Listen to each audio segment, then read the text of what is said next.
Hello everyone, কেমন আছো তোমরা সবাই? আমি তো খুব ভালো আছি। আজকে আমি এসেছি গঙ্গার ঘাটে। এটা হচ্ছে কালনা ঘাট।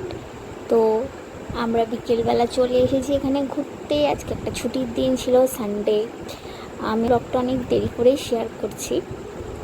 কত সুন্দর দেখো, এই গরমে গঙ্গার ঘাট কত ভালো লাগে। আজ এত ভিড় গঙ্গার ঘাটে তো বলার মতোই নয়।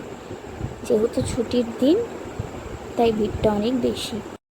এখানে গঙ্গা ভাগীরথী নামে পরিচিত। অনেক রকম দোকান বসেছে, কোথাও ফুচকা, কোথাও মোমো, কোথাও আইসক্রিম, কোথাও ভুট্টা। তো আমরা ফার্স্টে গিয়ে ভুট্টা খেয়েছিলাম এবং তারপর পেয়ারা মাখা খেয়েছিলাম, তারপর আইসক্রিম। এই ঘাটটা খুব সুন্দর, আমরা প্রায়ই এখানে আসি। আর এখান দিয়ে অনেক বড় বড় লঞ্চ ছাড়ে। লঞ্চগুলো দেখতেও খুব ভালো লাগে আর খুব সুন্দর লাইট দিয়ে সাজানো। আমরা যখন গেছিলাম তখনও বেশ একটা বড় লঞ্চ ছাড়ছিল, দেখছিলাম, খুব ভালো লাগছিল।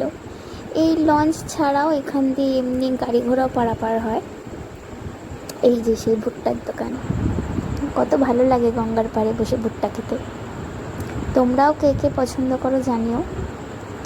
তারপর ফেরার সময় আমরা একটি জঙ্গলের মধ্যে দিয়ে ফিরছিলাম, মানে চারিপাশে গাছপালা ছিল এবং মাঝখানে রাস্তা, আর পুরো রাস্তাটাই ছিল অন্ধকার।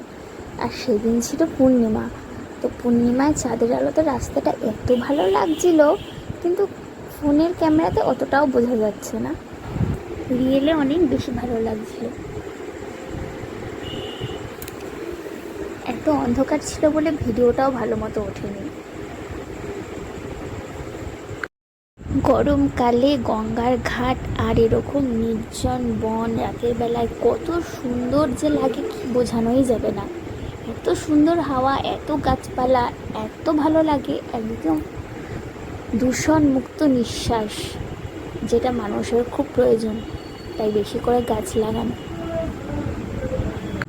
গরমকালে মন ভালো করার জন্য এবং শরীর সুস্থ রাখার জন্য এইটুকু যথেষ্ট। প্রকৃতির থেকে সুন্দর জিনিস আর কিছুই হতে পারে না। আবার আসবো অন্য কোনো ব্লগ নিয়ে, ততক্ষণের জন্য টাটা, গুড নাইট।